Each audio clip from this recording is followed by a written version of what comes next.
You've spent hundreds in filmic presets and cinematic LUTs, but your photos and videos still look like they're missing that film look.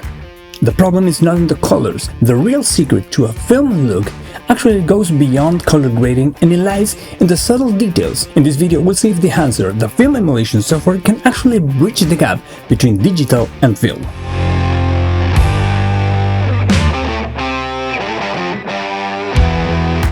The craziest thing happened just a couple of weeks ago. The guys from Dehancer reached out and asked me if I wanted to try their software. I've been following Dehancer for years and I've been intrigued to know if I can get there, because let's be honest, the footage on their website looks amazing, looks gorgeous, it feels like film, but probably the source material already looks more than good enough. So I want to know firsthand if I can get there with my own footage, with my own photos and videos. Now, if you don't know what I'm talking about, let me put it in their own words. Dehancer is a film emulation software developed over decades of lab-based research on genuine film stock, delivering an authentic analog look while offering tools for creative color grading. So you see, right there in their manifesto, in the description, they're telling you color grading is only one more step in a whole workflow. Proper film emulation actually relies on trying to capture the way film reacts to light. So I'm really intrigued to see if it can actually deliver on the promise. You can use it in Resolve, Premiere, Final Cut, After Effects, and also you can grade your photos. You can use it on Lightroom, Capture One, Photoshop, get this, even on Affinity Photo, which is crazy good. It's also available online and on your iPhone, so you have no excuse other than price, which we'll get in a minute. But before we dive in, let me clear this up. This is not a sponsored video. Dehancer is not paying me a single penny. However, I do get to try their software for free just for making these videos, and you do get a 10% off in your next purchase using my promo code CADIS. But I want to ask you, I do recommend watch the whole video first. See if this is the right tool. See if it's a right fit for your workflow, and then commit to it. So now let's jump into Resolve and see how it goes. So we're in DaVinci Resolve, and for the first clip I want to go for some saturated greens. So I'll just grab the Dehancer and drop it onto my node, and we'll just skip the input section because this is in Rec 709. I shot this on a Fujifilm X-T30 using the Eternafilm simulation. Well, maybe just a bit of exposure, but then we'll just skip to the film stock. And right away you can see the list just goes on and on, but there's no visual cues or organization whatsoever. So if you don't know the film stocks, you're basically flying blind here. Now you probably want to try some of those out to see which one sticks, but for this one let's try with Ektachrome, as it should give us some of those greens. Now let's move on to the film developer and let's play around with contrast and color boost or saturation, just to get a bit of punch. Let me first enable it, and then what I usually do is I'll just play around with the sliders till I get basically on a sweet spot, and then I'll try to bring it just a bit back. Now let's go to the next tool, Expand. This is where you can work on your shadows and highlights, so let's do the same.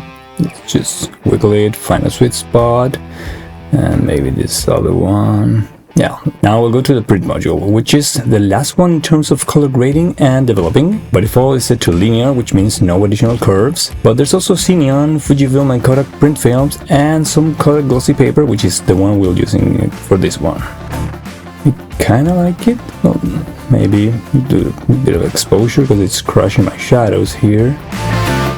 Kinda like that. Now let's move on to those subtle details we were talking about. Let me switch to a bigger view here so we can see it.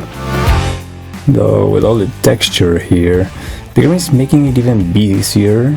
So we're going with a fine grain. Say 65 mil, maybe a little bit more. Yeah. Now halation, you know, those orange halos around the highlights. Let's quickly enable it, and for consistency I'll go with 65 mil again. So let's click that one. Looks a lot better, was a bit much on the default setting. So yeah, now let's go to the bloom. Enable it, again, consistency, 65 mils.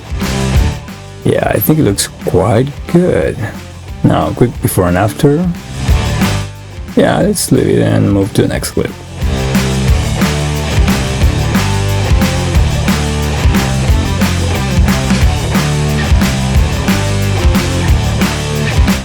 Now for this clip, I want to focus on some warm skin tones and texture. So let's apply the Dehancer first, and we'll scroll right to the end to find this button here. Just disable all tools, which allows you to start building step by step or just from scratch.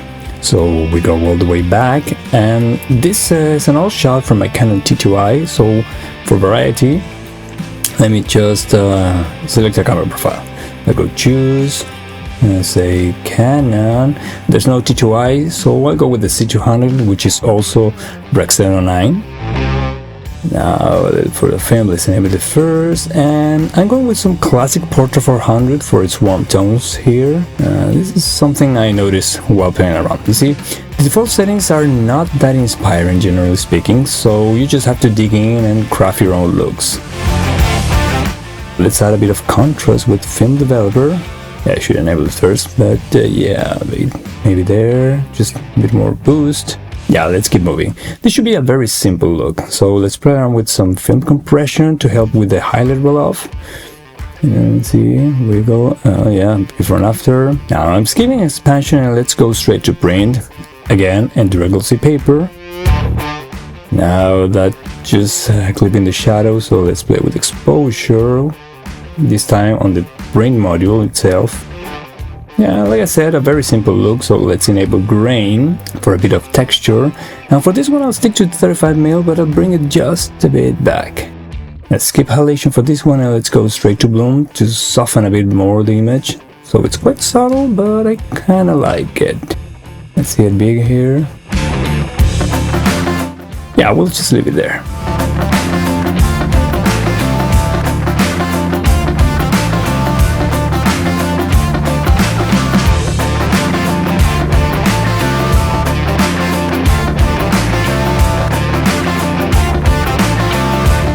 Now for the last scene, we're going a different way. And what I want to do is just to land on a quick look, and then I'll try to match each of these clips. You see, the first one I showed you on my iPhone 14 using the default colors, whereas the second is F-Log from my Fujifilm. The third one, it's also iPhone but shooting moments log. And last, the fourth clip is also the Fujifilm but shooting on the Eternal Film Simulation. I'm going to add all of these to a new group, let's just call it Subway. Then I'm going to add Dehancer to the post group so it affects them all. It's basically like adding an adjustment layer. And I'll do a quick look here, but skipping input and grain, because I'll do those in the clip level later.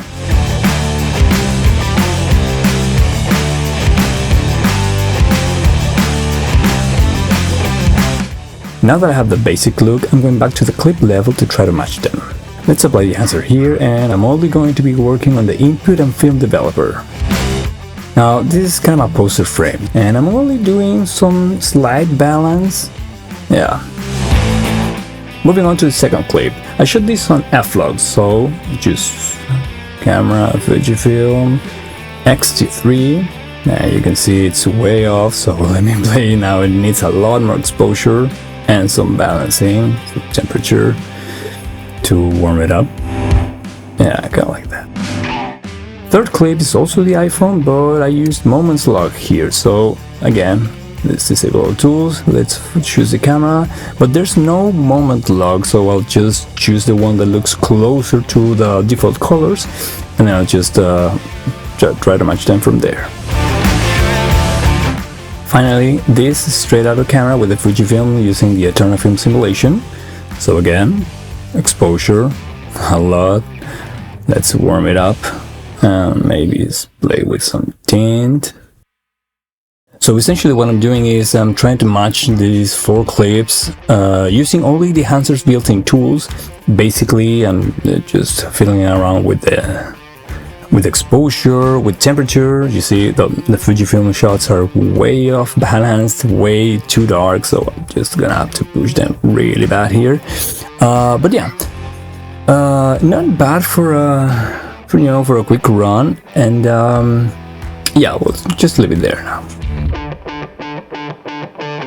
Now let's add the final touch with some grain, but here let me stop on this one because this has to be one of my favorite tools in the Dehancer. Yeah.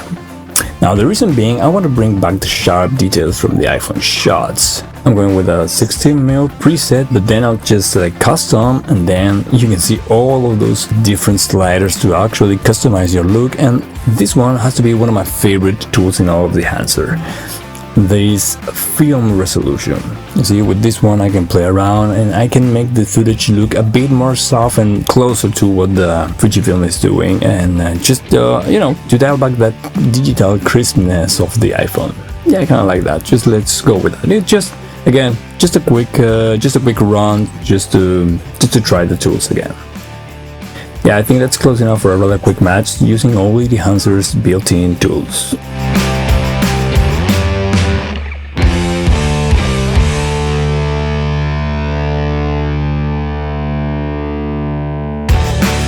Couple of mixed feelings here, because this made me think of who is this really for, and I don't know where it shines. So let's start with the highlights. The quality is there. I mean, Dehancer not only gives you footage that looks like film, but I think, in my opinion, it feels like film. I mean, by having this all-in-one workflow that not only focuses on the color grading part, but gives you tools that go beyond that. Think about the grain, the halation, the bloom, even those that might seem a bit gimmicky at first, but given the right use case and right settings, might actually help you sell the look. However, and this is where it gets interesting, the software is so deep. You have so many options. I mean, more than 60 film stocks, so many tools, so many options inside those tools. It's rather easy to mess it up. Especially considering that the starting point, the default settings, are not that inspiring. And I believe that's on purpose, because think about it, if you start with something that's over the top, that is punchy, that is contrasty and super color boosted, it's harder to bring it back. Whereas if you start on a more neutral look, it's easier to either push or pull as you need it. So I think that's on purpose, but at the same time, it makes it harder. Better organization, more visual cues, more global presets. Now, what's interesting is that each one of those things are actually solved in the iOS version. You can navigate through first global presets, and when you go in to customize it, you see visual representation of each film stock. There's categorization. You can either filter, you can save your favorite, and this is what made me realize who is Dehancer really for.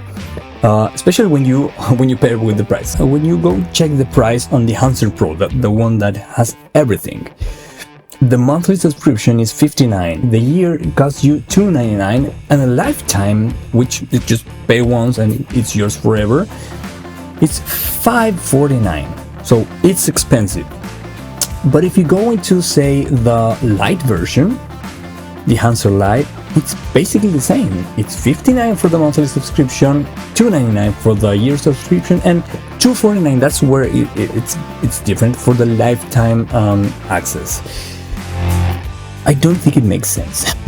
But that pricing and the way the tool is presented, I think it speaks for who is this really for. Let me put it this way. If you're not making money out of your photos or your videos, probably Dehancer is not for you. Now, there's another thing, and this might only make sense to DaVinci Resolve users, because when you compare what Final Cut, Premiere, After Effects, even Lightroom, Capture One, Photoshop, all of those, they work on a layer-based workflow. I mean, you start stacking up or down depending on the order of operations. The all-in-one workflow that Dehancer is giving you works perfectly. But in DaVinci Resolve, that is node-based, where usually each node is just doing a single task, a single tool. I mean, it's not ideal. Quite simply, I wish you could load each node, each tool separate, when you have to just change your input or your exposure, your initial exposure, to actually match those clips. Would it be better if you just could load those two or three tools? Bottom line, this is an amazing tool. It's really deep, it's really complex, but if you give it the time and you get to master it, you'll get footage that not only looks like film, but it feels like film. This is not for everyone. Again, if you're not making money, this is not for you. If you're just starting out in content creation, maybe this is not for you either. But if you're out there, if you're making money, if you're making enough money to justify the purchase, please do yourself a favor. Use the promo code for a 10% off and buy the software, because it actually delivers. I know we're barely scratching the surface here, so if you have anything to ask, if there's anything you wish to see on a future video, leave your comments down below and I'll just see you in the next one. Ciao.